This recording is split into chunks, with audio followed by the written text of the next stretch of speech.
క్రైస్తవ విశ్వాసంలో అన్నిటికంటే ముఖ్యమైనటువంటి భాగము ఏమిటి అని ఆలోచిస్తే మనం మొట్టమొదటిగా చాలా అవసరమైన భాగము దేవుని వాక్యము అని చూసుకున్నాం. దేవుని వాక్యము మాత్రమే అని చూసుకున్నాం. అయితే ఈ 66 పుస్తకాలు చేత పట్టుకున్న ప్రతి ఒక్కడు క్రైస్తవుడు కాదు.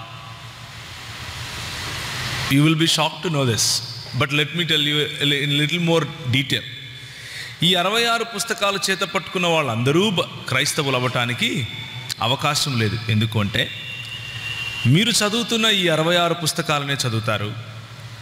మీరు చెబుతున్నటువంటి ఈ మత్తయి, మార్కు, లూకా, యోహాను మరియు మిగిలిన నూతన నిబంధనలోని పుస్తకాలనే చేత పట్టుకొని చదువుతారు. అయినప్పటికీ క్రైస్తవ సంఘము, సార్వత్రికముగా క్రైస్తవ సంఘము ఇన్ని రోజులు నమ్ముతున్నటువంటి విశ్వాసాలకు భిన్నమైన విశ్వాసాలను మాట్లాడుతూ భిన్నమైన విశ్వాసాలను బోధిస్తూ ఉంటారు. అలాంటి వారిని క్రైస్తవులు అని అనటానికి వీలుండదు. చాలాసార్లు అలా చేయటానికి మనం కష్టపడతాం. ఎందుకు అంటే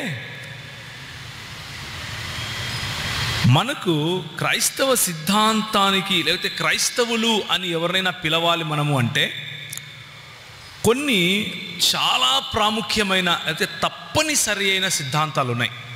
ఆ తప్పనిసరి అయిన సిద్ధాంతాలను నమ్మిన వాళ్ళను మాత్రమే మనం క్రైస్తవులు అంటాం. ఇందులో ఒక విషయం మనం గుర్తుంచుకోవాలి.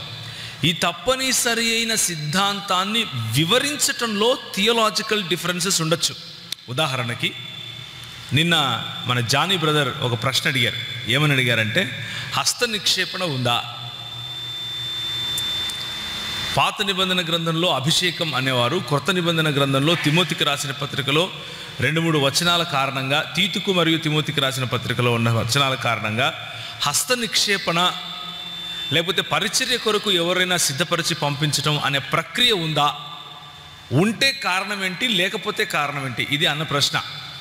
దానికి నేను ఏమని సమాధానం చెప్పాను అంటే, థియోలాజికల్గా కాంట్రవర్షియల్గా ఉన్నవి అంటే డినామినేషన్ వైజ్గా ఆలోచన చేసుకోవాల్సినటువంటి విషయాలను ఈ వేదిక నుంచి నేను మాట్లాడను అని చెప్పాను. ఎందుకు అంటే అవి మనకు ఎసెన్షియల్ క్రిస్టియన్ ఫెయిత్ కాదు. ఉదాహరణకి హస్త నిక్షేపణను నమ్మటం వలన, హస్త నిక్షేపణను నమ్మకపోవటం వలన మన రక్షణ ఆధారపడలేదు. మనము ప్రభువుకు ప్రీతిపాత్రులము కావటము, ప్రభువు నుంచి దూరం అయిపోవటము లేదు. కాబట్టి దాన్ని మనము అత్యవసరమైన లేకపోతే తప్పనిసరి అయిన విశ్వాసముగా తీసుకోం. Those are all minors for us. ఇంకొక ఉదాహరణ,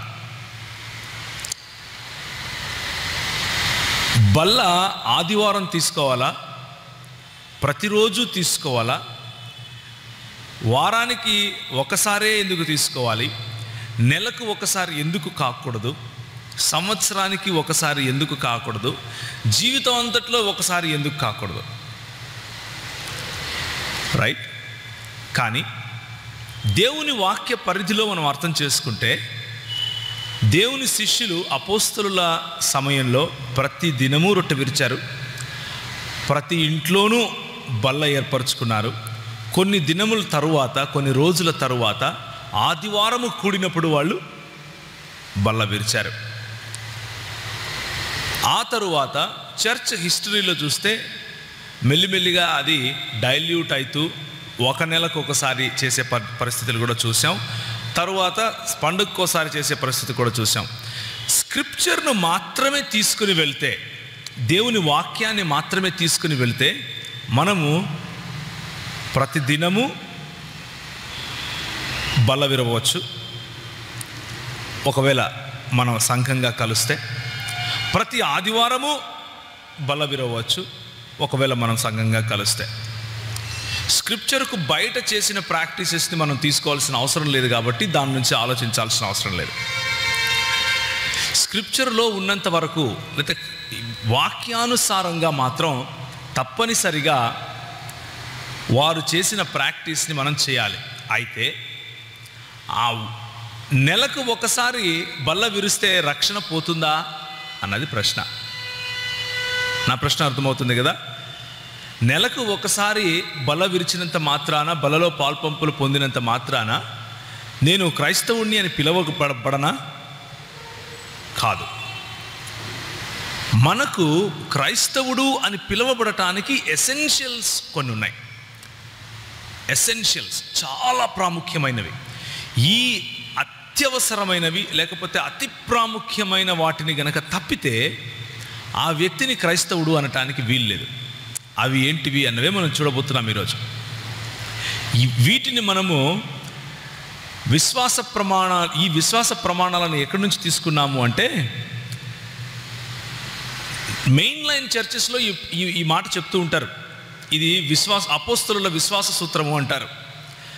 ఇవాంజలికల్ చర్చెస్ మరియు పెంటికాస్టల్ చర్చెస్ మరియు క్యారిస్మాటిక్ చర్చెస్ ఎవరైతే బార్న్ అగైన్ అని చెప్తారో వాళ్ళు దీన్ని పట్టి చెప్పరు. ఎందుకు అంటే ఇది దేవుని వాక్యంలో ఉంది కాబట్టి దేవుని వాక్యంలో ఉండి చదువుకుంటే సరిపోతుంది అని. అందులో తప్పు లేదు. ఇది ఎదురుగా మీకు కనిపించే అపోస్తలుల విశ్వాస సూత్రం ఏదైతే ఉందో అది వాక్యం కాదు, కానీ వాక్యంలో నుంచి సేకరించబడినటువంటి అతి ప్రాముఖ్యమైన విశ్వాసాల సంపుటిక, లేకపోతే అతి ప్రాముఖ్యమైన విశ్వాసాలను ఒకచోట చేరిస్తే మనకు వచ్చినటువంటి అన్నమాట. అతి ప్రాముఖ్యమైన వాటిలో త్రిత్వము ముఖ్యమైనది. మొట్టమొదటిగా సువార్త. మొట్టమొదటిగా మనం చూడవలసింది ఏంటంటే సువార్త. దేవుని ప్రణాళిక. దేవుడు మానవులను రక్షించుకోవాలి అన్న ఉద్దేశంలో ఆయన తీసుకున్నటువంటి చొరవ, మానవులను రక్షించటం కోసం ఆయన తీసుకున్నటువంటి చొరవ, ఆయన మొదటగా వేసినటువంటి అడుగు సువార్తను గురించిన దానిలో ఎలాంటి సందర్భంలోనూ కాంప్రమైజ్ అయ్యే విషయం లేదు. అది కృపచేతనే మనం రక్షింపబడుతున్నాం అన్నది మనకు దేవుని వాక్యం చెప్పే సత్యం. రైట్? సో పౌలు ద్వారా మనకు గుర్తించబడిన సువార్త ఏంటి అంటే, మీరు దానిని అంగీకరించారు, దాని యందే నిలిచి ఉన్నారు, మీ విశ్వాసము వ్యర్థమైతే గాని నేను ఏ ఉపదేశమును సువార్త మీకు ప్రకటించుతునో ఆ ఉపదేశము మీరు గట్టిగా పట్టుకొని ఉన్నయెడల ఆ సువార్త వలననే మీరు రక్షణ పొందువారయ్యుందురు. అంటే నేను ఏ సువార్తనైతే ప్రకటించానో, ఏ సువార్త అది? మొదట యూదునికి గ్రీకు దేశస్థునికి రక్షణ కలుగు చేయుటకు అది దేవుని శక్తి అయ్యున్నది. ఈ సువార్త దేవుని శక్తి అయ్యున్నది. ఏంటయ్యా ఆ శక్తి అంటే, పాపము నుంచి ప్రాయశ్చిత్తము, పాపపు శక్తి నుండి విడుదల, ఆ తర్వాత పాపపు సముఖములో నుండి భవిష్యత్తులో రక్షింపబడటం. అంటే రోమీయులకు రాసిన పత్రిక 9వ అధ్యాయం చూస్తే ఈ సువార్త ఏం సువార్తయా అంటే ఇది రక్షణను గూర్చిన సువార్త. ఆ రక్షణను గూర్చిన సువార్త మనకు చెప్పే 3 అంశాలు ఏంటివి అంటే, నేను పూర్వం అంటే భూతకాలంలో జరిగిన పాపము అనే ఎఫెక్ట్ నుంచి, పాపము అనే ఆ సంఖ్యల నుంచి విడిపింపబడ్డాను. వర్తమాన కాలంలో నా పైన ఉన్నటువంటి సిగ్గు, లేకపోతే నా పైన ఉన్నటువంటి గిల్ట్ అంటాం కదా, అపరాధ భావన, దాని నుండి నేను రక్షింపబడ్డాను. అలాగే జరగబోవు, నాకు అందబోవు రక్షణ, గ్లోరిఫికేషన్ అంటాం కదా, అందులో దానిని కూడా నేను పొందుకున్నాను. రక్షింపబడ్డాను, రక్షింపబడుతున్నాను, రక్షింపబడతాను అన్న ఈ 3 కోణాలలో నుండి కూడా దేవుని సువార్త మనకు రోమీయులకు రాసిన పత్రిక 8, 9 అధ్యాయాలలో పౌలు చెప్తున్నాడు. సో గత పాపాల నుండి, ఇప్పటి మన దోషారోపణ నుండి, అదేవిధంగా రాబో మహిమ నుండి కూడా, అంటే రాబో మహిమను కూడా మనం పొందుకుంటున్నట్లుగా దేవుని సువార్త మనకు చెప్తా ఉంది. దేవుని సువార్తలో మనం ఎటువంటి పరిస్థితుల్లోనూ కాంప్రమైజ్ అవ్వటానికి వీలు లేదు.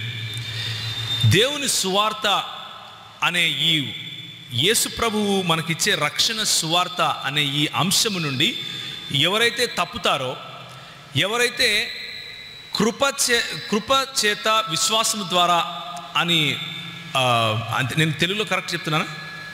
ఓకే. కృపచేత విశ్వాసము ద్వారా అని ఎవరైతే చెప్పరో వారిని మనం క్రైస్తవులుగా పిలవటానికి వీలు లేదు. ఉదాహరణకి ఎవరైనా వచ్చి కృపచేత విశ్వాసం ద్వారా కాదు బాబు రక్షణ, నువ్వు దాన్ని ఆర్జించుకోవాలి, నువ్వు దానికోసం కష్టపడాలి, మంచి పనులు చేసి దాన్ని సంపాదించుకోవాలి అని చెబితే వారిని మనం క్రైస్తవులుగా పరిగణించాల్సిన అవసరం లేదు. ఎందుకు అంటే పౌలు చెప్పిన సువార్త అది కాదు కాబట్టి, పౌలు చెప్పిన సువార్త ద్వారా మనకు రక్షణ కాబట్టి, ఏ సువార్తనైతే యేసు ప్రభు వారు వెళ్ళి ప్రకటించమన్నారో ఆ సువార్తనే గనక అపోస్తలులు మనకు అందించి ఉంటే ఆ సువార్తను నమ్మనివాడు యేసు ప్రభువును నమ్మనివాడుగా మనం గుర్తించాలి. రెండవ మాట, ఈ అతి ప్రాముఖ్యమైన విమోచనము ఎక్కడి నుంచి స్టార్ట్ అవుతుంది, ఎందుకు విమోచనము అంటే మొదటి మాట మానవుడి పతనం అర్థం చేసుకోవాలి. మానవుని పతనం ఇది ఎసెన్షియల్స్లో ఇది ఒక భాగం. అంటే ఒక ఆదాము పాపము చేయటం కారణంగా ఆయన ద్వారా జన్మించిన ప్రతి ఒక్కరూ, ఆయన ద్వారా మనుష్యులుగా జన్మించిన ప్రతి ఒక్కరికి జన్మతః పాపము అంటింది అన్నది దేవుని వాక్యం చెప్పే సత్యం. జన్మతః పాపము అంటటము అంటే దానికి కారణం ఏమిటి అంటే చాలా కారణాలు ఉన్నాయి, కానీ ఒక సిమ్టమ్ చెప్తాను. ఒక సిమ్టమ్. ఈ మధ్య కొంతమంది కొన్ని బ్యాచ్లు ఉన్నాయి, ఆ బ్యాచ్లు వచ్చి ఏం మాట్లాడతాయంటే జన్మ పాపం లేదు, పాపము అనేది పాపము చేస్తే మనకు అంటుతుంది కానీ పాపము చేయనంత వరకు మనం పాపులం కాదు అనేవాళ్ళు చాలామంది ఉన్నారు. అది సమయం వచ్చినప్పుడు నేను మీకు చెబుతాను. కాకపోతే దేవుని వాక్యము ఏం చెప్తోంది అంటే మనిషి పుట్టుక నుంచి పాపము చేస్తాడు. మనిషి పుట్టుక నుంచి వానిలో పాపము చేసే గుణం ఉంటుంది అని దేవుని వాక్యం చెప్తుంది. అంటే పాపం చేసి తీరాలి అని దేవుని వాక్యం చెప్పటం లేదు, కానీ వాడు బ్రతికి జీవిస్తే పాపం చేసి తీరతాడు అని చెప్తా ఉంది. ఎందుకు అంటే వాడి ఆలోచనలలో కూడా పాపం ఉంటుంది కాబట్టి. ఉదాహరణకు చెప్తాను. ఇలాంటి వాళ్ళు మనకు తీసుకొని వచ్చే ఒకనొక అబ్జెక్షన్ ఏంటి అంటే, చిన్న పిల్లలు ఉన్నారండి, పుట్టారు, రెండు రోజులకే చనిపోయారు. పాపంలో పుట్టాడా? వాడు ఏం పాపం చేశాడు? మీ దేవుడు ఏం దేవుడయా, ఆయన తీసుకెళ్ళి నరకంలో వేస్తాడా చిన్న బిడ్డను? ఈ ఎమోషనల్ మాటలు వినటానికి ఎలా ఉంటాయంటే, అబ్బా నా దేవుడు ఇంత కఠినాత్ముడా అన్నట్లుగా ఆలోచింపజేసేవిగా ఉంటాయి. కానీ పాపము ఉంది అన్నదానికి రుజువు ఏంటి అంటే ఆ ప్రశ్నే. ఎలా చెప్పమంటారా? పాపము వలన వచ్చు జీతం ఏమిటి? మరణము. ఆ చిన్న బిడ్డ 2 రోజులకు చనిపోయాడు అంటే ఆ చావు ఎక్కడి నుంచి వచ్చింది? ఎక్కడి నుంచి వచ్చిందండి? పాపము నుంచి వచ్చింది. అయితే మన దేవుని సార్వభౌమత్వాన్ని, మానవునిగా పుట్టి పతనంలో ఉన్న నీకే చిన్న బిడ్డ మీద అంత కనికరం ఉంటే, సార్వభౌముడైన దేవుడు, మంచి దేవుడు, నిత్యత్వములో మంచితనాన్ని కలిగి ఉన్న ఈ దేవుడు, మంచితనం అనే ఉనికిలో ఉన్న ఈ దేవుడు, ఆయనకు ఈ చిన్న బిడ్డను ఏ విధంగా రక్షించుకోవాలో తెలియదా? ఆ చిన్న బిడ్డకు ఎలాంటి న్యాయం చేయాలో తెలియదా? కాబట్టి న్యాయవంతుడైన మన దేవుని పైన ఆ భారం వదిలేస్తే మంచిది. మనం సొంతంగా మన చేతిలోకి తీసుకొని పాపం లేదు ఏమీ లేదు అని చెప్పుకొని మనల్ని మోసం చేసుకోవటం కంటే, మరణము ఉంది అన్న సత్యమే పాపము ఉంది అన్న సత్యాన్ని నిరూపిస్తూ ఉంది. ఎందుకు అంటే ఒకవేళ పాపము వలన వచ్చే జీతం మరణం కాకపోతే, యేసు ప్రభువు మరణించటం, యేసు ప్రభువు తిరిగి లేయటము వ్యర్థం. ఒక యేసు ప్రభువులో పాపము వలన వచ్చు జీతము మరణము అన్న మాటను సిలువ పైన కొలస్సీలకు రాసిన పత్రిక 3వ అధ్యాయం ప్రకారం కొట్టివేయటం అసాధ్యం. కనుక మరణము ఉంది కాబట్టి పాపము ఉంది అని చెప్పి తీరాలి.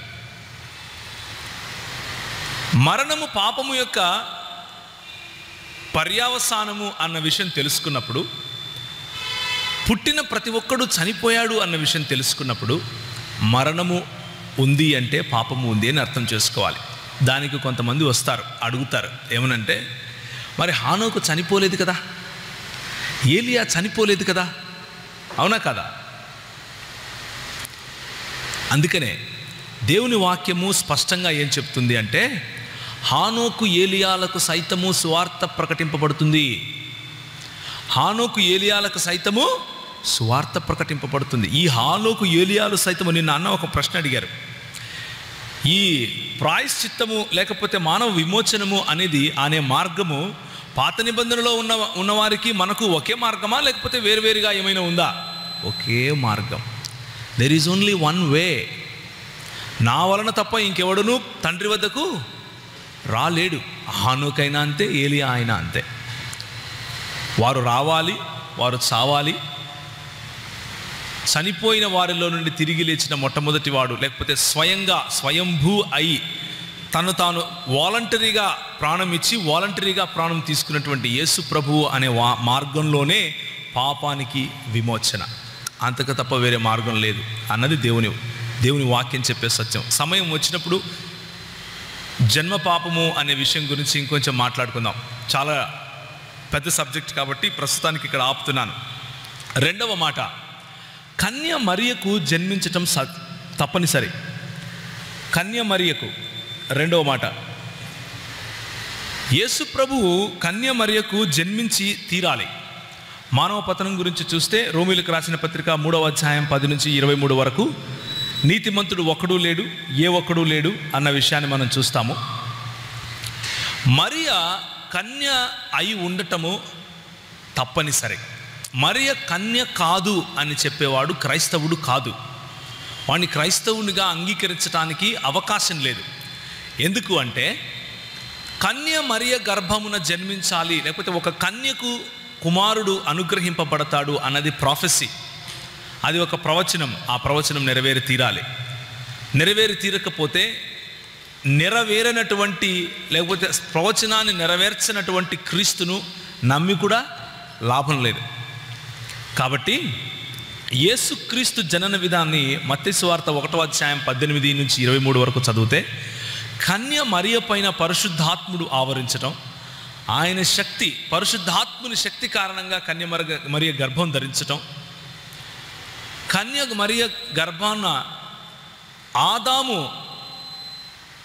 ఆదాము వంశముగా, లేకపోతే ఆదాము కారణముగా జన్మించిన వాడుగా కాకుండా పతనమైపోయినటువంటి మానవుని పోలికలో కాకుండా, మానవుడైనప్పటికీ పతనము కాని, లేకపోతే పాపపు నీడ, పాపపు ఛాయ లేని జన్మము యేసు ప్రభువుది అయి ఉండాలి. ఆ మాటను ఒప్పుకుని వాడే క్రైస్తవుడు అన్నది నా రెండవ ఎసెన్షియల్స్లో ఉన్న మాట. ఇప్పుడు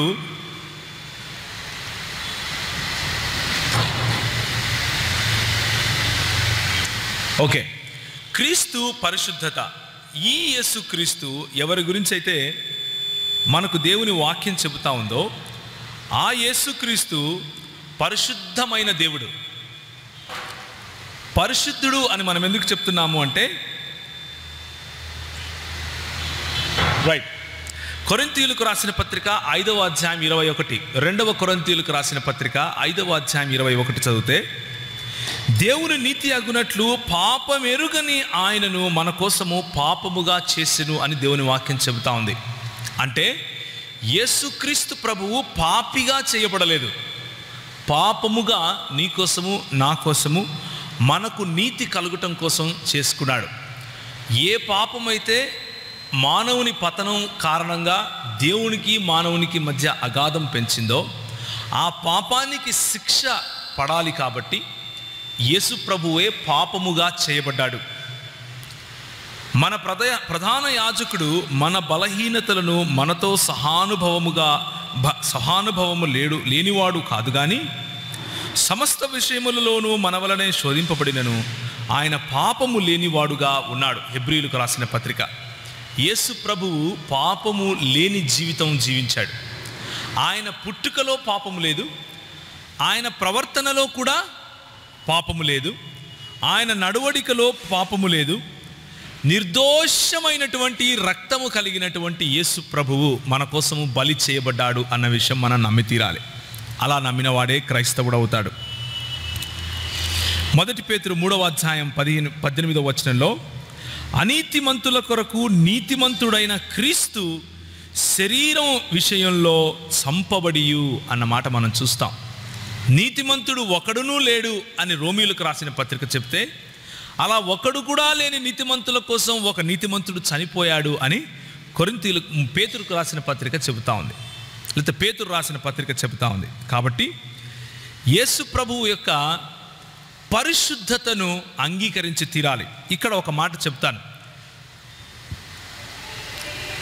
మిగిలిన మతాల వారు యేసు ప్రభువును పరిశుద్ధంగానే చూస్తారు, క్రైస్తవులతో సహా, ముస్లిములతో సహా, బహాయిలతో సహా, కాదియానీలతో సహా, యూదా గోత్రంలోని ఒక తెగతో సహా యేసు ప్రభువును పరిశుద్ధునిగానే చూస్తారు. అయితే వారు చూస్తున్న పరిశుద్ధతకు మనం చూస్తున్న పరిశుద్ధతకు ఉన్న తేడా చెప్తాను. ఇప్పుడు వారు చూస్తున్న రీతిలో యేసు ప్రభువును వారు పరిశుద్ధులుగా చూస్తున్నప్పటికీ క్రైస్తవులు కారు అని ఎందుకు చెప్తున్నాము అన్న తేడా చెప్తాను, జాగ్రత్తగా వినండి. ఎందుకు అంటే మనము యేసు ప్రభువును పరిశుద్ధునిగా ఎందుకు చూస్తున్నాము అంటే, మన స్వకీయ దురాశల చేత ఈడవబడి మనము పాపం చేస్తాం. అవునా? స్వకీయ దురాశల చేత అంటే ఫ్రమ్ విదిన్, లోపల నుంచి మనకు కలిగే దురాశ లేకపోతే పాపము అనే గుణం కారణంగా మనము ఆ ఈడవబడి పాపం చేస్తే, యేసు ప్రభువు మనలాగే బయట నుంచి వచ్చే టెంప్టేషన్స్, లోపల నుంచి ఆయనకు టెంప్టేషన్స్ రావు. ఎందుకు రావు? ఆయన పరిశుద్ధమైన జన్మను జన్మించాడు కాబట్టి. అంటే జన్మతః పరిశుద్ధుడు ఆయన అని. మిగిలిన వాళ్ళు చెప్పే మాట ఏంటంటే, జన్మతః అందరూ పాపం చేయని వాళ్ళే, పాపము ఎవడైతే చేస్తాడో వాడే పాపి. బైబిల్ ఏం చెప్తుంది అంటే, పుట్టావు పాపిగా కాబట్టే పాపం చేస్తావు. ఇది తేడా. ఏమైనా కన్ఫ్యూజన్ ఉందా? నువ్వు పాపిగా పుట్టావు కాబట్టి పాపం చేస్తావు అని బైబిల్ చెప్తుంది, నువ్వు పాపం చేసావు కాబట్టి పాపి అయ్యావు అని మిగిలిన వాళ్ళు చెప్తారు. కాబట్టి పాపములో పుట్టిన మనల్ని రక్షించటానికి మనము ఏ విధంగా అయితే పరిశుద్ధులము కాదో పాపములో పుట్టిన కారణంగా, ఆయన పరిశుద్ధుడైన యేసు ప్రభువు పాపములో పుట్టకుండా బయట నుంచి వచ్చే ప్రలోభాలను సైతం జయించి, హెబ్రీయులకు రాసిన పత్రిక ప్రకారం మనల్ని విమోచించాడు, మనల్ని రక్షించాడు, మనకు తన పరిశుద్ధతను ఆపాదించాడు. ఇది రైట్గా అర్థం చేసుకునే పద్ధతి. ఇందులో కాంప్రమైజ్ అయ్యే క్వశ్చన్ లేదు. యేసుక్రీస్తు పరిశుద్ధతలో కాంప్రమైజ్ అయ్యే ప్రశ్న లేదు. ఇప్పుడు యేసుక్రీస్తు దైవత్వం. యేసుక్రీస్తు కేవలం పరిశుద్ధుడు అని చెప్తే సరిపోదు. యేసుక్రీస్తు ఎంతోమంది దేవుళ్ళలో ఒక దేవుడు అని చెబితే సరిపోదు. యేసుక్రీస్తు దైవత్వాన్ని ఎవరైతే నమ్ముతారో వారినే మనము క్రైస్తవులుగా పిలుస్తాం. ఉదాహరణకి కొన్ని బ్యాచ్లు ఉన్నాయని చెప్పాను కదా, తొడగొట్టే బ్యాచ్, మీసాలు తిప్పే బ్యాచ్లు. వీళ్ళు యేసు ప్రభు దైవత్వాన్ని నమ్మరు. యేసు ప్రభువు దైవత్వాన్ని నమ్మని వాళ్ళను మనము క్రైస్తవులుగా ఎంచడానికి వీలు లేదు. ఎందుకు అంటే పౌలు మరియు అపోస్తలులు మనకు పరిచయం చేసిన యేసు, వారు చెప్పే యేసు వేరు కాబట్టి. ఉదాహరణకి ముస్లింలు యేసు ప్రభు పరిశుద్ధుడు అని నమ్ముతారు. ఇంకా ముస్లింలు ఏం నమ్ముతారంటే, భూమి మీద పుట్టిన ప్రతి శిశువును కూడా వచ్చి సాతాను గిల్లుతాడట. గిల్లితే ఆ శిశువు ఏడుస్తాడు. అలా టచ్ చేయకుండా పుట్టిన వాళ్ళు సాతానుడుగా టచ్ అనే మినిస్ట్రీ చేస్తాడు. మీకు తెలుసు తెలీదో? సాతాను టచ్ చేసిన మినిస్ట్రీలోనే మనందరం ఉన్నామంట. కానీ ఆ సాతాను మినిస్ట్రీకి కూడా అందని వాడు యేసుప్రభు ఒక్కడే. ఖురాన్ ప్రకారం ముహమ్మదును కూడా తగిలాడు. యేసుప్రభువు మరియు మరియం, అంటే యేసుప్రభు తల్లి అయిన మరియం, వీళ్ళిద్దరే అంత పరిశుద్ధులు అని ఖురాన్ చెప్తుంది. మనం చెప్పే పరిశుద్ధత అది కాదు. అర్థమవుతుంది కదా మీకు? మనం చెప్పే పరిశుద్ధత అది కాదు. మనం చెప్పే పరిశుద్ధత ఏంటంటే దైవత్వముతో కూడిన పరిశుద్ధత. పరిశుద్ధతకు ఏదైనా ఒక స్టాండర్డ్ స్కేల్ అనేది ఉంది అంటే, పరిశుద్ధతకు ఎక్స్ట్రీమ్ ఏదైనా ఉంది అంటే, పరిశుద్ధత అన్న మాటకు అర్థము, ఉనికి, నాంది ఏదైనా ఉంది అంటే అది యేసు ప్రభువే అని చెప్తున్నాం. అది మనం చెప్పే పరిశుద్ధతకు, అవతలవాడు చెప్పే పరిశుద్ధతకు తేడా. మనం చెప్పే పరిశుద్ధత యేసుక్రీస్తు దైవత్వముతో కూడినటువంటి పరిశుద్ధత. అందుకే మత్తయి సువార్త 16వ అధ్యాయం 16వ వచనంలో సీమోను పేతురు నీవు సజీవుడవగు దేవుని కుమారుడవైన క్రీస్తువు అని చెప్పాడు. ఈ విషయాన్ని నెక్స్ట్ క్లాసెస్లో మనం ఇంకా క్లియర్గా చూస్తాం. యేసు ప్రభు దైవత్వం గురించిన ప్రశ్నలు, వాటి సమాధానాలు కూడా ఈరోజు మాట్లాడుకుంటాం. దాదాపు 3 సెషన్స్ వీటి మీదే ఉంటాయి కాబట్టి ఈ స్లైడ్ మీద ఎక్కువ సమయం నేను ఉంచను. సో యేసు ప్రభువును గూర్చినటువంటి విషయాలలో యేసు ప్రభువు పరిశుద్ధుడు అని నమ్మాలి, కన్య మరియకు జన్మించిన యేసు ప్రభువు అని నమ్మాలి. పరిశుద్ధుడు అని నమ్మితే సరిపోదు, ఆయన దేవుడు అని నమ్మాలి. అలా నమ్మిన వారినే క్రైస్తవులుగా మనము అంగీకరిస్తాం. తరువాత ఈ 3 నమ్మితే సరిపోదండి, యేసుక్రీస్తు మానవుడు అని నమ్మి తీరాలి. ఎందుకు అంటే ఈ మూడిటికి ఉన్న రిలేషను, ఈ మూడు కలిస్తేనే కానీ మనకు రక్షణ రాదు అన్న విషయం నేను మీకు చెప్తాను. మీకు తెలిసిందే, కొత్తదేం కాదు.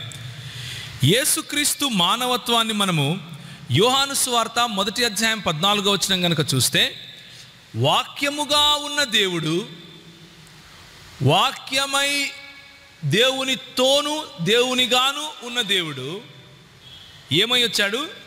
శరీరధారి అయి వచ్చాడు. అంటే నీలాగా నాలాగా రక్త మాంసములను ధరించుకొని వచ్చాడు. సశరీరుడై మన మధ్య సంచరించాడు. కనుక ఆయన మానవత్వాన్ని మనం అంగీకరించాలి. ఆయన మానవుడిగా ఉన్నాడు అన్న విషయాన్ని మనము అంగీకరించాలి. ఫిలిప్పీలకు రాసిన పత్రిక 2వ అధ్యాయము 7 నుంచి 8 వరకు చూస్తే, మనుష్యుల పోలికగా పుట్టి దాసుని రూపమును ధరించుకొని తన్ను తానే రిక్తునిగా చేసుకున్న యేసు ప్రభువును మనం నమ్మాలి. 1 యోహాను పత్రిక ఎందుకు రాశారో తెలుసా? యేసుక్రీస్తు దైవత్వాన్ని నిరూపించడం కోసం కాదు. ఆనాడు యేసు ప్రభువు దేవుడు అంటే నమ్మటానికి అందరూ సిద్ధమే, కానీ యేసు ప్రభు మనిషి లేకపోతే మానవుడు అంటే నమ్మటానికి సిద్ధంగా లేరు ఎవరు. ఈనాడు ఉల్టా, ఈరోజు ఉల్టా. అది ఓకే, కానీ నాస్టిక్స్ అనే వాళ్ళు ఉండేవారు. వారి ఉద్దేశం ప్రకారము రక్త మాంసములు లేకపోతే పదార్థమైనది ఏది కూడా దైవత్వాన్ని కలిగి ఉండలేదు అన్నది వాళ్ళ ఉద్దేశం. పదార్థమైనది ఏది కూడా దైవత్వమును కలిగి ఉండటానికి వీలు లేదు అన్నది వాళ్ళ ఉద్దేశం. కాబట్టి మానవుడిగా జన్మించిన వాడు ఎవడు కూడా దేవుడు కాదు అన్నది వాళ్ళ ఉద్దేశం. కాబట్టి క్రీస్తు సిలువెక్కాడు అంటే మానవుడిగా ఉన్న యేసు చనిపోయాడు, కానీ బాప్తీస సమయంలో ఆయన మీదకి వచ్చినటువంటి దైవత్వమైనటువంటి క్రీస్తు సిలువెక్కగానే అక్కడి నుంచి వెళ్ళిపోయాడు అన్నది వాళ్ళ సిద్ధాంతం. దాన్ని ఖండించటానికే 1 యోహాను పత్రిక రాశాడు. ఎవరు? యోహాను భక్తుడు. అందుకని ఆయన రాస్తాడు, ఎవరినైతే మేము స్పృశించితిమో లేకపోతే తాకామో, ఎవరి స్వరమునైతే మేము విన్నామో, ఎవరితోనైతే సహచారం చేశామో అంటూ ఆయన ఫిజికల్ అపియరెన్స్ని, ఆయన ఫిజికల్ టచ్ని, ఆయన ఫిజికల్ వర్డ్ని ఆయన ఎక్స్ప్లెయిన్ చేస్తాడు. కాబట్టి క్రైస్తవుడు అని చెప్పుకునేవాడు యేసుక్రీస్తు మానవుడు అని నమ్మి తీరాలి.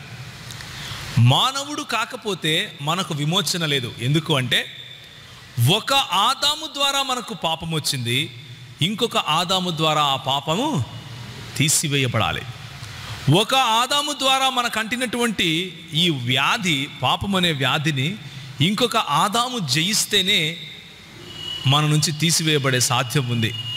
ఆదం అంటే మనిషి అని అర్థం, నరుడు అని అర్థం. ఫీమేల్ మేల్ అనే డిఫరెన్స్ ఇక్కడ లేదు. ఆదం అంటే ఇద్దరికి సంబంధించింది. మానవులు అన్న విషయం, ఇన్సాన్ అని. సో యేసు ప్రభువు దైవత్వం ఎంత ప్రాముఖ్యమో యేసు ప్రభువు మానవత్వం కూడా అంతే ప్రాముఖ్యం. హెబ్రీయులకు రాసిన పత్రిక 2వ అధ్యాయం 14వ వచనం చూస్తే, కాబట్టి ఆ పిల్లలు రక్తమాంసములు గలవారైనందున ఆ ప్రకారమే మరణము యొక్క బలము గలవానిని అనగా అపవాదిని మరణము ద్వారా నశింపజేయుటకు జీవితకాలమంతయు మరణ భయము చేత దాస్యమునకు లోబడు వారిని విడిపించుటకు ఆయన కూడా రక్త మాంసములలో పాలివాడయ్యాడు.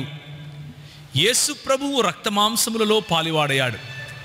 యేసు ప్రభువు రక్త మాంసములలో పాలివాడయ్యి ఇప్పుడు ఎక్కడికో వెళ్ళిపోయాడు అని అనుకుంటే ఇబ్బంది. ఈ రోజుకు కూడా ఆయన శరీరధారి అయి ఉన్నాడు. ఇది ఎంతమంది నమ్ముతారు? How many of you believe that he is reason in his body? ఆయన సశరీరుడై తిరిగి లేచాడు అని ఎంతమంది నమ్ముతారండి?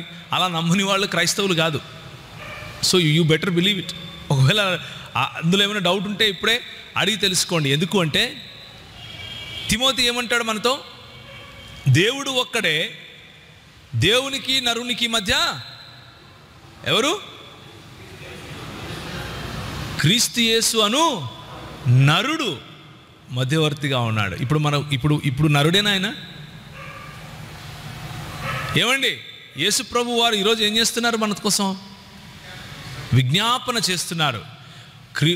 దేవునికి మానవులకు మధ్య విజ్ఞాపన చేసే, లేకపోతే వకీలుగా ఉండే నరుడు ఈ రోజుకు కూడా నరుడు యేసు ప్రభు. కాబట్టి యేసుక్రీస్తు మానవత్వాన్ని, లేకపోతే యేసుక్రీస్తు మానవుడు నరుడు అన్న విషయాన్ని మనం అర్థం చేసుకోవాలి. ఇక్కడ ఒకవేళ డౌట్ రావచ్చు, మరి నరుడు అయితే ఆయనకు రక్తమాంసములు పరలోక రాజ్యమును, దేవుని రాజ్యమును స్వతంత్రించుకోవు కదా అన్న ప్రశ్న రావచ్చు. యేసు ప్రభువు తిరిగి రిజరెక్ట్ అయిన ఆ శరీరము మహిమ గల శరీరము. అందువల్లనే తలుపులు మూసినప్పటికీ లోపలున్నటువంటి శిష్యులతో మాట్లాడటానికి ఆయన లోపలికి రాగలిగాడు. ఆ మహిమగల శరీరము యేసు ప్రభు ధరించి ఉన్నాడు. అయితే మానవుడే. ఇంకా దీనినే ఏమంటాము అంటే థియోలాజికల్ భాషలో హైపోస్టాటిక్ యూనియన్ అంటారు. హైపోస్టాటిక్ యూనియన్ అంటే దేవుడు మరియు మానవుడు ఈ రెండు ఒక చోట కలవటం. అది అసాధ్యము అని మతాలు చెప్తాయి. నీకు అసాధ్యమైంది నేను సాధ్యం చేస్తాను అని దేవుని మార్గం చెప్తుంది. అది అసాధ్యము అని మతాలు చెబుతాయి. నువ్వు అసాధ్యం అనుకుంటున్నది నేను సుసాధ్యం చేస్తాను రా ఎర్రుడా అని దేవుడు చెప్తాడు. అందుకే ఆయన దేవుడు. ఆయనకు అసాధ్యమైనది ఏది లేదు.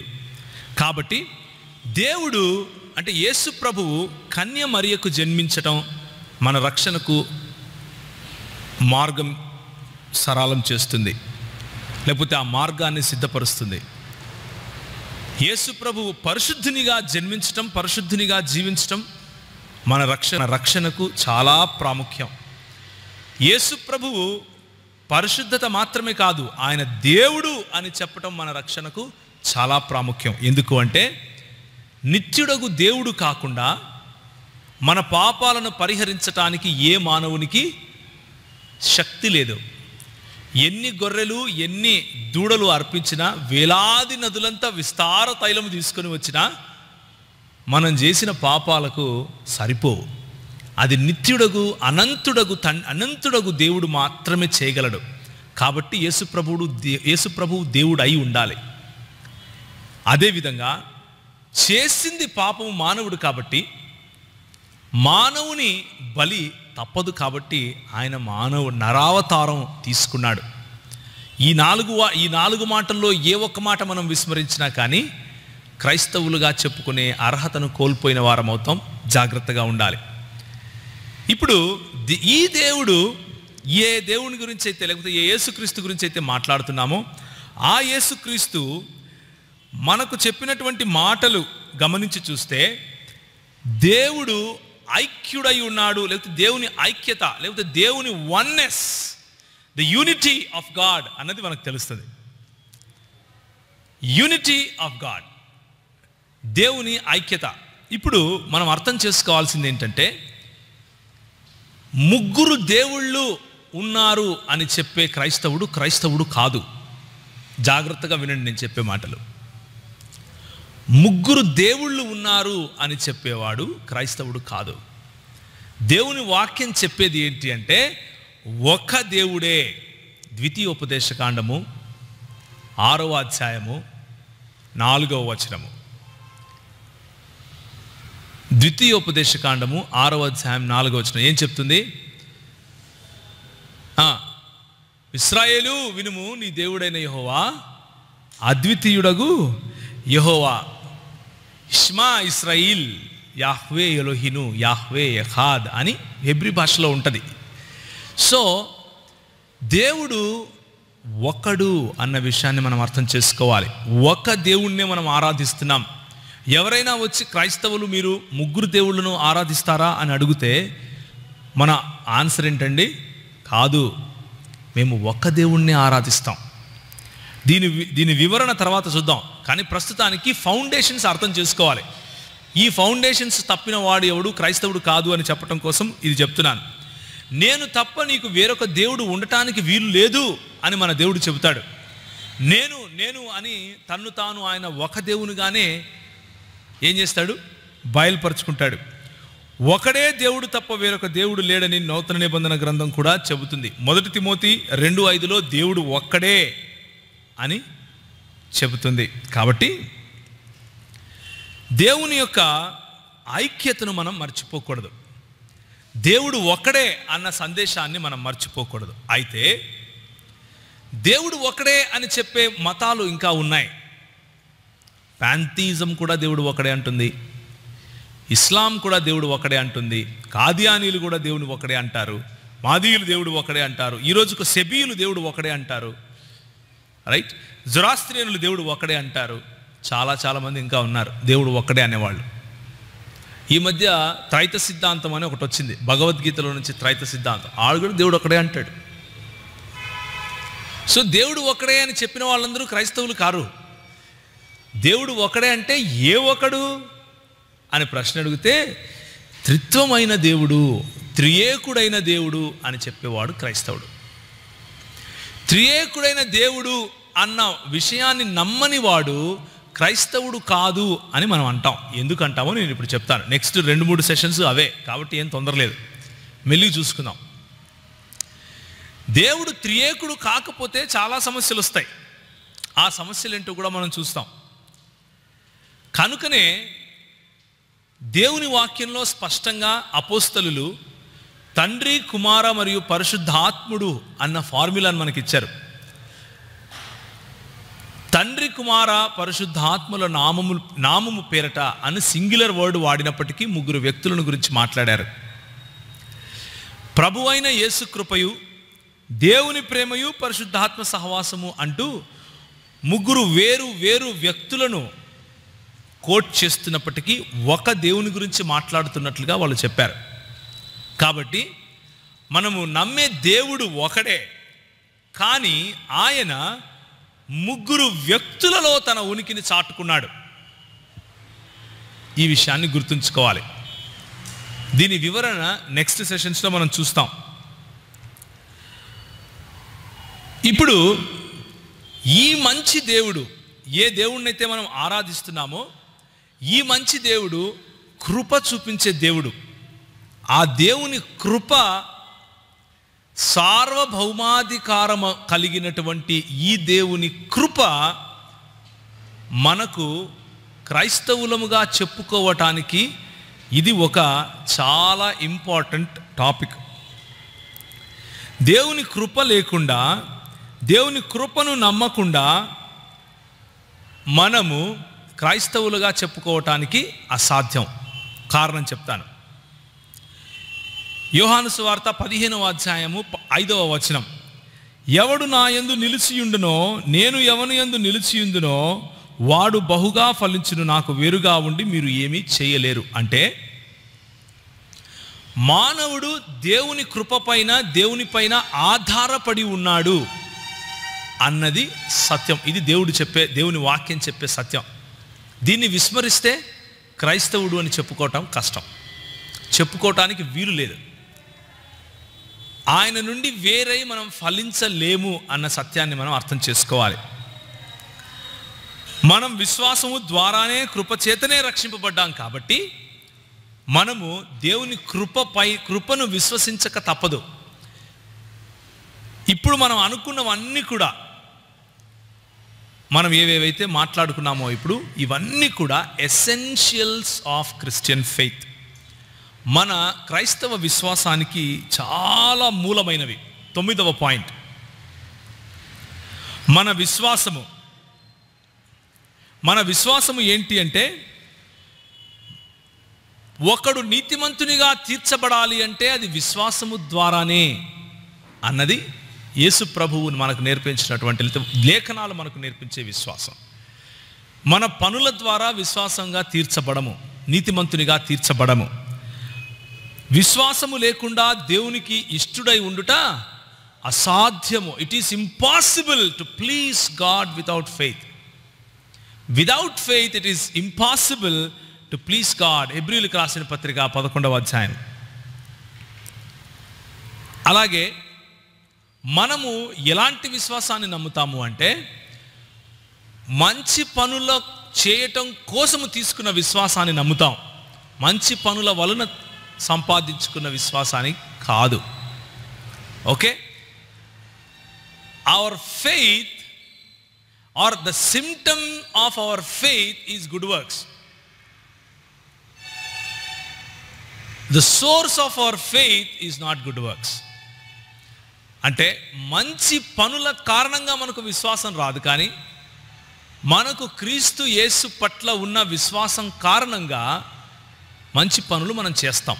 మంచి పనులు చేయాలి అన్న ఆజ్ఞను మనం శిరసా వహిస్తాం. ఓకే, కాబట్టే నీతిమంతుడు విశ్వాస మూలముగా జీవిస్తాడు.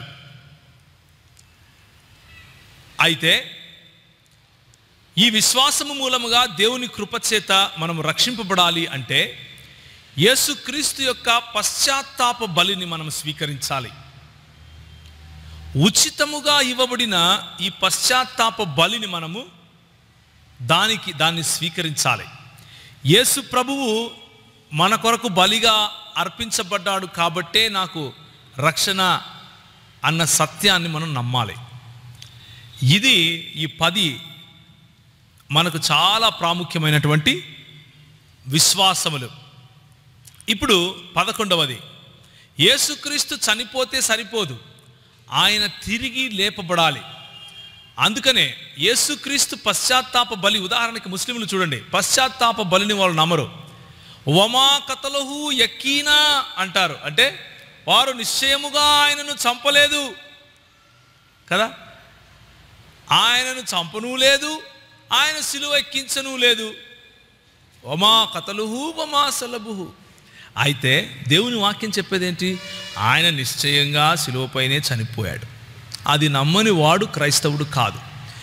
పౌలు ఏమంటాడు? సిలువ వేయబడిన క్రీస్తును మేము ప్రకటించుచున్నాము. క్రీస్తు సిలువపై చనిపోని ఎడల మేము ప్రకటించు విశ్వాసము వ్యర్థము. అదే మాట మేము తిరిగి లేపబడిన, లేకపోతే పునరుత్థానుడైన యేసుక్రీస్తును ప్రకటించుచున్నాము అని కూడా పౌలు అంటాడు. కాబట్టి యేసుక్రీస్తు పశ్చాత్తాప బలి ఒక్కటే కాదు, ఆయన తిరిగి లేవటం కూడా క్రైస్తవ విశ్వాసానికి పునాది. యేసుక్రీస్తు తిరిగి లేచి తీరాలి, మనము అంటే తిరిగి లేచాడు అని నమ్మి తీరాలి. అప్పుడే మనం క్రైస్తవులుగా చెప్పుకోవాలి, లేకపోతే క్రైస్తవులుగా చెప్పుకోకూడదు. ఇవన్నీ కూడా దేవుని వాక్యంలో నుంచి మనం నేర్చుకున్నప్పటికీ, దేవుని వాక్యంలో నుంచి చదివే వాళ్ళు కూడా కొన్నిసార్లు వీటిని విస్మరించే అవకాశం ఉంది, లేకపోలేదు. అయితే విస్మరించడానికి వాళ్ళకు చాయిస్ ఉంది, మనమేం వాళ్ళని కట్టేసి కొట్టం, కానీ క్రైస్తవులుగా పిలవం అంతే. అర్థమవుతుంది కదా నేను చెప్పే విషయం ఏంటో? ఇలా నమ్మని వాళ్ళను మనము క్రైస్తవులు అని పిలవం అంతే. మిగిలిన వాళ్ళు ఏమైనా నమ్మచ్చు, బైబిల్ గ్రంథం అందరి కోసం ఉంది, ఎవరైనా చదవచ్చు. మనం అందరినీ ఆహ్వానిస్తాం, అందరికీ బైబిల్ ఇస్తాం, చదవమని చెప్తాం. అయితే ఎవరిని క్రైస్తవులుగా పిలవాలి, ఎవరిని క్రైస్తవులుగా పిలవకూడదు అన్నదానికి దేవుని వాక్యం ఒక ప్రమాణం పెట్టింది. ఆ ప్రమాణాలే ఇవి. యేసుక్రీస్తు తిరిగి లేచి తీరాలి. రోమీయులకు రాసిన పత్రిక 4వ అధ్యాయం 25వ వచనము. మన ప్రభు అయిన యేసును మృతులలో నుండి లేపిన వాని యందు విశ్వాసం ఉంచినది మనకును ఎంచబడునని మన నిమిత్తము కూడా వ్రాయబడును. అదేమనగా యేసు ప్రభు అని నీ నోటితో ఒప్పుకోవాలి, ఆయనను దేవుడు మృతులలో నుండి లేపాడు అని హృదయమందు విశ్వాసించాలి. అప్పుడే రక్షణ. అలా విశ్వసించని వాడు రక్షణ పొందడు. సో రక్షణార్థమైనటువంటి విశ్వాసాలలో ఈ 11 విశ్వాసాలు ఉన్నాయి. రక్షణార్థమైనటువంటి విశ్వాసాలలో ఈ 11 ప్లస్ ఇంకా ఇంకా ఇంకా ఉన్నాయి. అయితే అవి అతి ప్రాముఖ్యమైనవి కాకపోవచ్చు. ఉదాహరణకి ఇంతకుముందు చెప్పుకున్న వాటిల్లోనే నేను ఒకటి రెండు ఉదాహరణలు నేను మీకు చెప్తాను. చూడండి, నేను ఒకసారి కొత్తగా రక్షణ పొందిన సమయంలో యేసు ప్రభు దేవుడు అని అంగీకరించిన తర్వాత, నా జీవితాన్ని ప్రభు మార్చిన తర్వాత నేను అనుకుంటున్నా, ఇప్పుడు నేను ఏ సంఘానికి వెళ్ళాలి, ఏ సంఘానికి వెళ్ళాలి?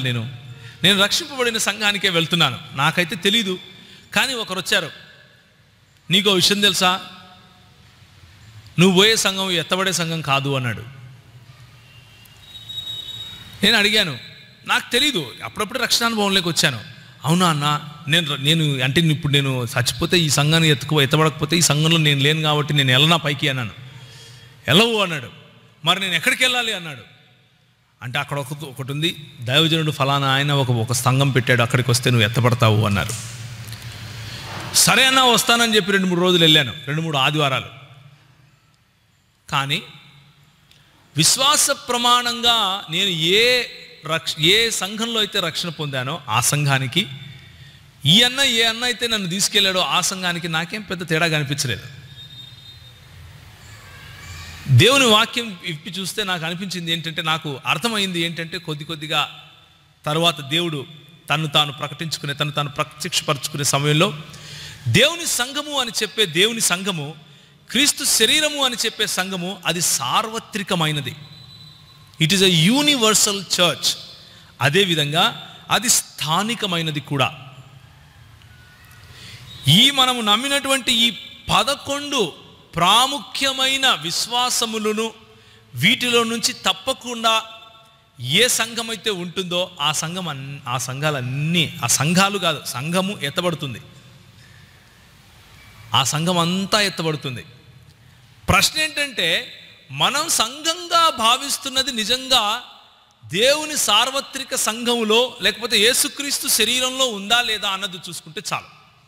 యేసుక్రీస్తు శరీరంలో ఏది ఉంటుంది అంటే కనీసం ఈ 11 ఉండాలి. కన్యమరియకు పుట్టి ఉండాలి,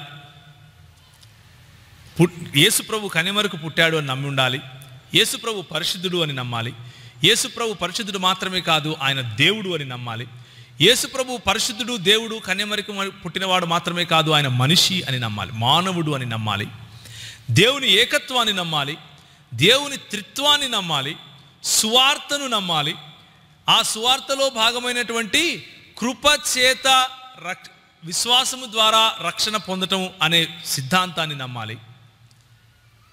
సో కృపచేత విశ్వాసము ద్వారా నమ్మిన సిద్ధాంతం తర్వాత యేసు ప్రభువు నా కోసము ఆ రక్షణ కార్యం నిమిత్తమై చనిపోయాడు, సిలువ వేయబడ్డాడు అని నమ్మాలి.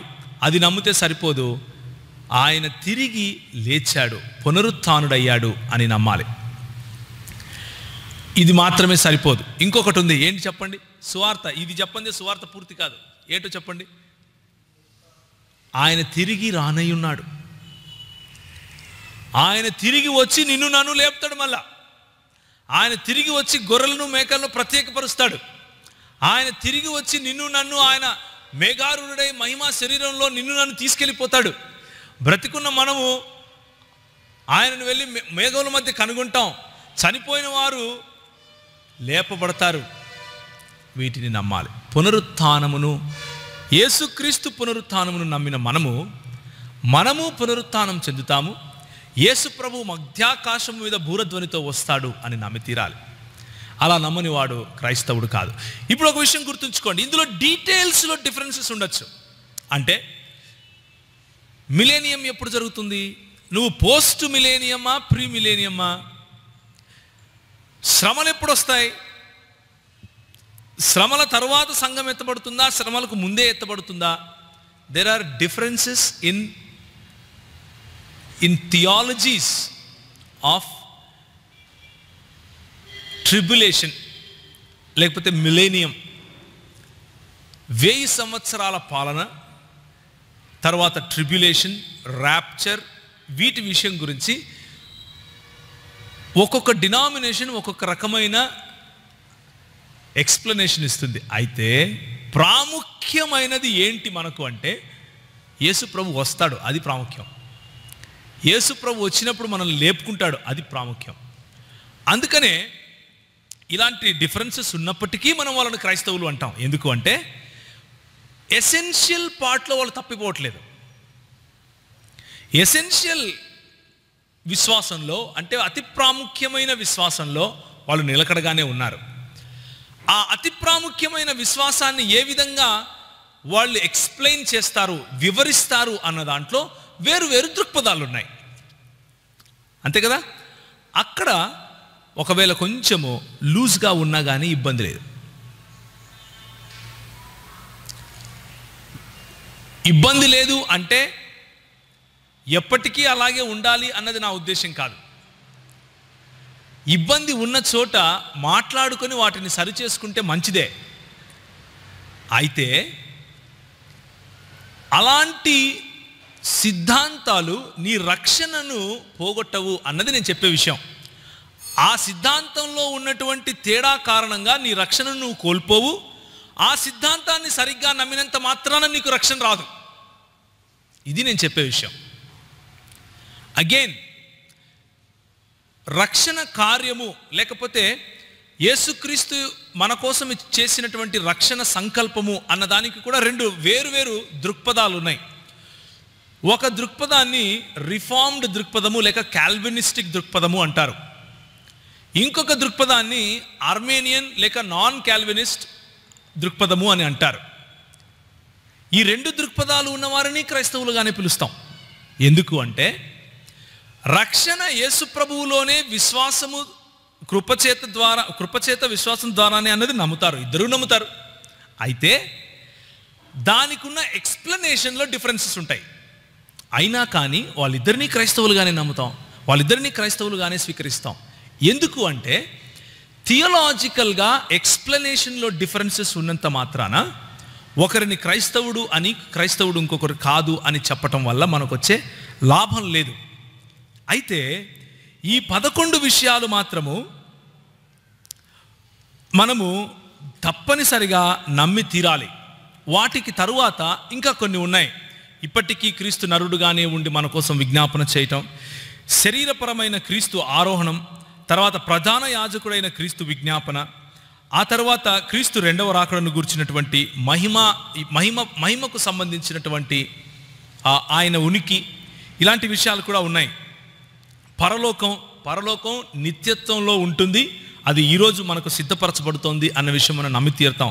అలాగే నరకం ఉంది, అది తప్పకుండా పాపులకు ఎవరైతే క్రీస్తును స్వీకరించకుండా వదిలేశారో వారికి ఆ నరక ప్రాప్తి వాళ్ళకు జరుగుతుంది అన్నది అందరికీ తెలిసిన విషయమే. కాబట్టి దేవుని ఐక్యత, కృపను గూర్చిన ఆవశ్యకత, విశ్వాసానికి చెందిన ఆవశ్యకత, వీటిలో మనము పక్కకు తొలగనంత వరకు, దేవుడు మన పట్ల మన రక్షణ పట్ల ఆయన చేసిన కార్యంలో మనం పక్కకు తొలగనంత వరకు, దేవుని యొక్క ఉనికి గురించి ప్రక్కకు తొలగనంత వరకు, సంఘము అంటే దేవుని శరీరము అన్న కాన్సెప్ట్ నుంచి ప్రక్కకు తొలగనంత వరకు, రక్షణ గురించినటువంటి విశ్వాసము మరియు కృప అన్న కాన్సెప్ట్ నుంచి పక్కకు తొలగనంత వరకు మనకు ఇబ్బంది లేదు. అందుకే దీన్ని మనం ఇప్పుడు ఏమంటున్నాము అంటే, ఒక మంచి మాట ఒక భక్తుడు చెప్పాడు. ఆ భక్తుని పేరు ఏంటి అంటే ఆగస్టిన్ గారు. ఆగస్టిన్ గారు ఈ మాట అన్నారు అన్నదానికి ఆగస్టిన్ గారు రాసినటువంటి పుస్తకం సాక్ష్యము. అయితే కొంతమంది ఆగస్టిన్ గారు ఈ మాట అనలేదు, ఆగస్టిన్ గారు తర్వాత వచ్చినటువంటి ఆయన శిష్యులలో ఒకరు రాశారు అంటారు. ఎవరన్నా కానీ మనకు ఇబ్బంది లేదు, కానీ ఆ మాట మాత్రం చాలా ఉపయోగకరమైంది కాబట్టి నేను మీకు చెప్తున్నాను. అది ఏంటి అంటే, ఇన్ ఎసెన్షియల్స్ యూనిటీ, అంటే అతి ప్రాముఖ్యమైన విషయాలలో ఐక్యత. ఇన్ నాన్ ఎసెన్షియల్స్ లిబర్టీ, అంటే అతి ప్రాముఖ్యము కాని వాటిల్లో స్వేచ్ఛ. అండ్ ఇన్ ఎవ్రీథింగ్ చారిటీ, అంటే మిగిలిన అన్ని విషయాల్లో కూడా ప్రేమ. ఇది క్రైస్తవులకు ఉండాల్సిన గుణము అన్నాడు. ఇది నాకు ఉపయోగపడింది కాబట్టి నేను మీకు చెప్తున్నాను. మీరు ఇది లేఖనం కాదు, మీకు ఉపయోగపడితే మీరు తీసుకోండి, లేకపోతే ఇట్ ఈజ్ ఓకే. ఇది నా అభిప్రాయం, ఆయన అభిప్రాయంతో నేను ఏకీభవిస్తున్నాను కాబట్టి నేను మీకు ఈ విషయం చెప్తున్నాను. సో ఇన్ ఎసెన్షియల్స్ యూనిటీ, ఈ 11 అతి ప్రాముఖ్యమైనవి, మిగిలిన 4 కూడా ముఖ్యమైనవి కాబట్టి ఈ 15 వాటిల్లో, ఈ 15 ఎసెన్షియల్ క్రిస్టియన్ డాక్ట్రిన్స్లో we have to be united. మనము ఐక్యత కలిగి ఉండాలి. క్వశ్చనే లేదు. అవతలోడు ఎన్నన్నా చెప్పని, ఈ 15లో మాత్రం కాంప్రమైజ్ అయ్యేది లేదు. నరకం లేదు అంటే కాంప్రమైజ్ అయ్యే క్వశ్చన్ లేదు. ఎందుకంటే రక్షణను ఏ విధంగా నిర్వచిస్తావు నరకం లేకపోతే? పరలోకం లేదు అంటే కాంప్రమైజ్ అయ్యే క్వశ్చనే లేదు. ఎందుకు రక్షణ ఇంకా? అవునా కాదా? దేవుని ఐక్యతలో కాంప్రమైజ్ అయ్యే క్వశ్చనే లేదు. దేవుని త్రిత్వంలో కాంప్రమైజ్ అయ్యే ప్రశ్న లేదు. యేసు ప్రభు యొక్క ఉనికి, హైపోస్టాటిక్ యూనియన్లో కాంప్రమైజ్ అయ్యే ప్రసక్తే లేదు. దేవుడు మన కొరకు చూపించిన రక్షణ కార్యంలో, అంటే కృపచేత విశ్వాసం ద్వారా అన్న దాంట్లో కాంప్రమైజ్ అయ్యే క్వశ్చనే లేదు. In essentials unity, in non essentials Liberty, అంటే కొన్ని ఉంటాయి అవి అంత ఎసెన్షియల్ కానప్పుడు కొంచెం స్వేచ్ఛ ఇవ్వచ్చు. ఆదివారం మనకు సెలవు అయితే ఆరాధించుకోవచ్చు. ప్రతి దినము మనం ఆరాధించగలిగితే ప్రతి దినము ఆరాధించాలి. ప్రతి దినము సంఘంగా కూడగలిగితే సంఘంగా కూడవచ్చు. దుబాయ్లో శుక్రవారం సెలవు ఉంటే శుక్రవారం ఆరాధన చేయొచ్చు, మనకు ఇబ్బంది లేదు. We can give liberty in those aspects. తెల్లబట్టలు వేసుకొని నువ్వు పరిశుద్ధునివి కాదా, పరిశుద్ధుడు కాదు అని ఒక ఆయన అంటే పర్వాలేదన్నా అని లిబర్టీ ఇవ్వచ్చు. అర్థమవుతుంది కదా? సో వందనాలు చెప్పాలా, ప్రైజ్ ది లార్డ్ చెప్పాలా, హలో చెప్పాలా? We can give liberty. In everything else charity.